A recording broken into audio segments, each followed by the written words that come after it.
Alright guys, welcome back to the channel. You can see here on my board, I've got different things listed here. And this is the Protouring Restomod. What's the difference? Alright, now, the reason why I'm doing this video is because a lot of you guys want to try and build a car, but it's like you guys don't understand how you want to build it or building in a certain way, and it just doesn't make any sense to me why you're doing it. Alright? The way you're doing it. Now, Protouring. The reason why I have them listed like this, alright, is because they kind of go together in each series. This is how I look at it. Alright? Protouring is a tracking, like a track race car. Alright? Fastest around the track, winner. Alright? Fastest time beat. Alright? That's Protouring. Alright, and that's your track car. That's why those two are together. Now, the reason why these two are different than these two here from Restomod and showcar. Restomod, you build the car, it might have an LS in it. It looks almost like a Protouring car, but the difference is the Restomod, they're not going to take this Restomod and put it in Protouring. They don't want to get that car scratched up. That's a trailer. That's like what we call a trailer queen. We just trailer that car around. That's all we do. And it wins awards. Alright? That's why it's in the show car class. The show car, Restomod, your vehicles that are built back the way were originally, and they're winning awards for best build originally or best I guess how you put it would be like if you were doing like the big show up in Detroit, where they're looking at every piece, the Riddler Award, every piece that's around the car. There's no scratches, no imperfections. I mean, they're so particular in paint and everything. That's what we call a Restomod show car. All right, they're not going to take these cars and they're not going to put them onto the track. All right, you need to decide what car you want to build. You want to build it for driving? You want to build it for show, or you want to build it for race? All right? This is a type of race car. All right? But not like a drag race car. All right? This right here, you want lightweight. You want the lightest stuff that you can put on your car to get you around the track quicker. Same thing goes for the race car and the drag race. But this is straight line. It's curvy. All right? This is all about suspension. Everything that goes into these two cars here is all about suspension and lightweight on your front components of lightweight. All right? For instance, and I get this is why I put a small block in my Chevelle.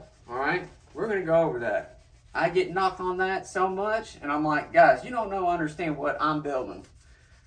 All right? Put a big block in it. Put a big block in it. No, I don't want to put a big block in it. This is why. Alright, your tire, pretend that this is the tire here, and this is the road.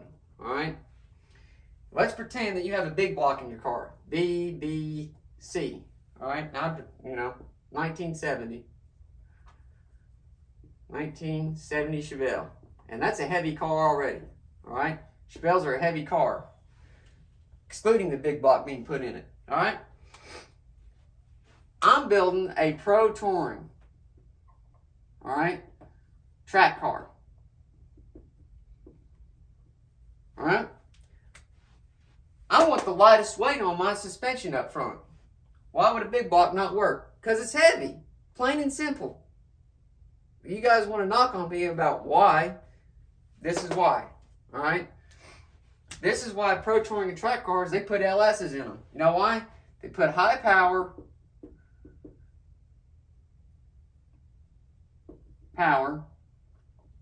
and lightweight. Okay? Now, reason why some race cars, they do LS's, all right? They have that. But a lot of your race cars, they use a big block, for most of the time when you're drag racing. They have a lot of power. They can put out a lot of power, and it's very quick. All right? Unlike an LS. LS, they do a high power, lightweight for up front, up here right where your tires are. All right. Now let's say I'm going around the track and I have a big block in it and I slam on those brakes. All that weight goes to the front of the car, all of it, and it lands right on these tires. If I'm going around the corner, I slam on those brakes. All right. This tire, let's say if I'm making left-handed curve, guess what? It's going to skid my car. It's going to go right off the track. I don't care what tire you have on it. All right. If it goes even a little bit off the track or whatever, or it skids just a little bit, that costs time.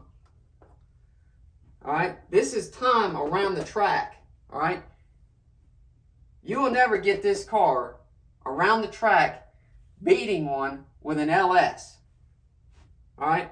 This car will never beat an LS in a Pro Touring series, ever, because it's too heavy. All right. And it's in a Camaro, can be in a Chevelle, I don't care what car it is. It's too heavy for the front suspension to maintain that curvature when you're trying to make a turn.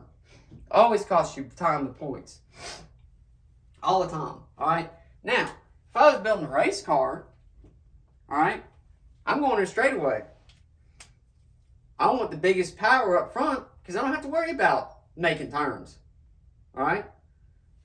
All that power gets juiced to the back anyway. Most of it. All right. You still want it lightweight. You want to build your big block the lightest weight possible, but you want the biggest power too. And that's how you have this drag race and race car in this series, not over here. My Chevelle was not matching numbers, so that's why I wasn't even bothering about putting it back together originally. That's why I did the small journal 327, because I didn't want to put fuel injection in my car. I wanted to keep it kind of classic, all right? But I wanted that Pro Touring feel. I wanted it to be like a track car. But guess what? I'm not racing on a track. I want to use this thing for daily driving. It's going to handle like a dream. Everyday driver if I really wanted to. All right? And the reason why I did a small journal, 327, because you get high rev. All right? You get high rev just like an LS. All right? And everybody knows about the little 327. Yeah, it's a little bitty engine. Yeah, little bitty engine, big power. And high rev. Especially when you do a roller cam like I did. All right, and I'm running 11-to-1 compression, hydraulic roller, aluminum heads. All right, so I have a lightweight small block in my application to build like a Pro Touring track car. But this is the whole reason why was this right here is all about handling. When I was slamming on my brakes and I'm going around the corner, I don't have to worry about it skidding out. All right, you have to worry about it, but not that much, because your sway bar is going to take most of that abuse on the big block. All right, but small block, big block, on that sway bar, the big block's still going to have a lot more issues with it trying to handle on the sway bar than the small block will. All right. Guys, when you build a car, figure out what you want to build first, all right, before you start sticking things together, and figure out what, how you're going to drive the car is your biggest question. You're going to race it or you're going to drive it? You're going to track car race it, all right? That's why I have, my biggest thing with that is, these guys want to build these cars. It's like, what are you building first? Are you building a show car? Oh, it's going to be drag race. Okay, all right, good deal, all right? And there's some guys that do come in there and they do know what they're building. And some of them they just don't. They're big splashing all this stuff, and I'm like, all right, you say you're building a Pro Touring car, but why are you putting a big block in it? Why didn't you put an LS or a small block in it? I've never seen a Pro Touring car with a big block in it. There you go. There you have it. Anyway, guys, thanks for watching this video. I'll catch you on the next one.